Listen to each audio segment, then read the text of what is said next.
everybody's coming up with their models now. If it wasn't announced at CES, they're certainly announcing them now. And last week I was in Amsterdam for the Philips event. Like I say, it was held in the Hilton Hotel at Schiphol Airport. It's a regular thing until COVID hit, obviously. And it's one of those events that happens over 2 days. You fly in day one. There's a press conference to tell you about what the models are coming up in terms of TV and sound. And then they take us all out for dinner. It's a European-wide thing, so Philips provide the transport and the accommodation, obviously, at the Hilton, and bring journalists all over Europe to the event. The dinner, it's not a sit-down dinner. It never has been a sit-down dinner event. It's always something a little bit different. And this year it was in a circus tent with lots of little eatery places, lots of drink, lots of partying, lots of loud music and flashing lights and confetti and everything else. It was an excellent night. And then the following day, with a bad head, you have to sit through 5 workshops explaining all the technology. So they get the right way around, get the drink in first and then sit everybody down in these little lectures about the products. But it's great fun. It's always great fun. And there's some big products this year and some big products missing this year, or certainly not on the radar this year. So the first thing is there's no QD-OLED. Danny is looking at prototypes. He said that in the interview that we did with him just before Christmas. They do have the prototypes and they are looking at it. This is something that I will ask him a little bit more about. We are going to interview Danny. He's going to be on the next AVForums podcast, so the 27th of this month. Like I say, 2 models have been announced. So the OLED 808 and the OLED +908. Both these Ambilight TVs. Obviously, OLED 808 is it's a second tier TV. It's more wider market. The 908, the OLED +908, is the one with the Bowers and Wilkins sound system. This time it's incorporated the same as the last year's 907.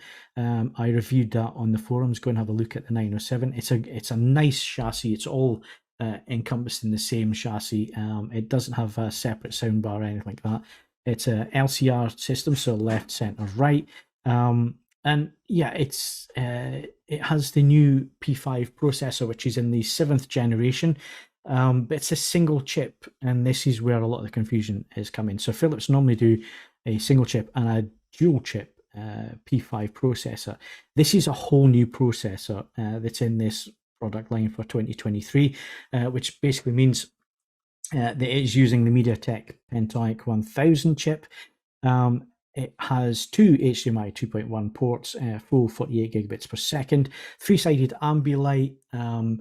But because it's the single chip, we won't get the OLED +938, which would replace the 937 from last year. That's going to be a 2024 model, but it should be able to do 4K 120 at full resolution, and everything that was a slight issue last time around has been ironed out with this new chip. So that's the 908. The 808, slightly different, slightly lower panel, so it doesn't have the latest panel that's in the 908. So it's last year's panel. It's OLED EX, and it has all the functionality and features that you would expect from that level of product. It replaces the 807. The other thing with the 908, like I say, it has the new panel. So that's a new Meta panel. So it has micro lens array. So basically what that does is, because within any display you lose light internally in the display, the micro lens array does away with that. Any light that's bouncing around on the inside of the panel is directed back out towards the viewer, which means that you get more brightness from this panel. They are quoting 2100 nits on a 3% window, and that's in the vivid mode, which they now call crystal clear. So it's not in an accurate mode. I would expect accurate mode D65 white point calibrated should be about 1300 nits if those figures are to be believed. So it's definitely a step up in brightness, the same as what Panasonic are promising and the same as what LG are promising, because it's the same panels. So they do have the heatsink technology. Philips have their own processing on board, which is obviously the single chip P5. So it looks like a really exciting TV.